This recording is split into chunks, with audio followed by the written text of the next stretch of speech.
At 16, my dad kicked me out into a freezing rainstorm over a shattered picture frame. He laughed about it with his buddies while my golden child brother smirked. But 2 years later, I burned my brother's perfect life to the ground and walked away from the ashes. Alex was 18 and a master manipulator. He was the golden child who could never do any wrong. He could lie through his teeth and get a pat on the back. I was the permanent family scapegoat. If a lamp broke or money vanished, Alex just pointed his finger at me. Dad ate it up every single time. He loved punishing me to feel powerful. Mom just sighed and told me to keep the peace.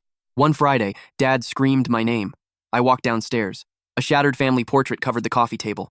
Alex sat on the couch, staring at the floor like a terrified victim. Alex told me everything, Dad snapped. You broke this, and laughed in his face. I swore I didn't do it. Dad didn't care. The next Monday, I caught Alex on the phone.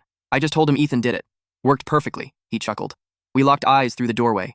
He just smiled and shrugged. I turned around and walked right out the front door. I kept walking into the freezing rain. Dad drove up behind me. You are not welcome in this house if you act like this, he growled. I nodded silently and kept walking. I crashed in a friend's basement. Weeks later, I went back for my clothes. I heard Dad in the kitchen bragging to his coworkers. I kicked him out in the rain. Let him walk, he laughed loudly. Mom heard it too. She finally checked Alex's phone. She found a group chat proving he framed me for everything. The fake crying videos, the cruel texts, all of it. But Dad still blamed me. You could have handled this privately, Dad snapped. You didn't have to humiliate your brother. They locked me out again the very next week. I stood on the porch for 20 minutes in the cold. Alex just watched me through the glass and slowly shut the door.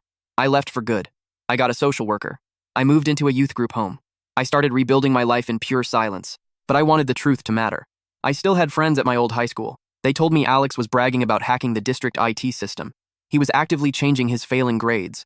He was deleting his absences. He was even adding fake volunteer awards to his official transcript. My friend Tyler wore a hidden wire. He played dumb and asked Alex how to hack the grades. Alex bragged about the whole process on camera. We secured the admin logins, the IP logs, and the screenshots. Then came the spring honors night. My parents were there to parade Alex around. Alex walked proudly across the bright stage. He received a fake academic award. The crowd clapped loudly. I stood quietly in the back row. Tyler slipped a small USB drive into my hand. Next, I walked straight up to the principal. She was smiling directly at my parents. Then, I handed her the cold drive. Everything is on there, I said. I turned around. I walked out the double doors. 3 days later, the explosion hit. My mom called me, her voice shaking violently. I walked into my old house. The living room was a disaster of scattered school letters. Alex sat frozen on the couch. His eyes were swollen red. His arrogant swagger was completely gone. His college acceptance was revoked. He was facing a massive board expulsion. You set me up, Alex muttered. No, you set me up for years, I replied smoothly. I just stopped covering the damage. Dad clenched his fists. Mom wiped her face. Ethan, why didn't you give us a chance to fix this? She cried out. I looked calmly at the people who threw me away. You lost me the night I begged to come inside, and no one opened the door, I said. You don't get to have power over me anymore. I turned my back. I walked out into the cool night air. I heard the quiet click of the door closing behind me. I never looked back.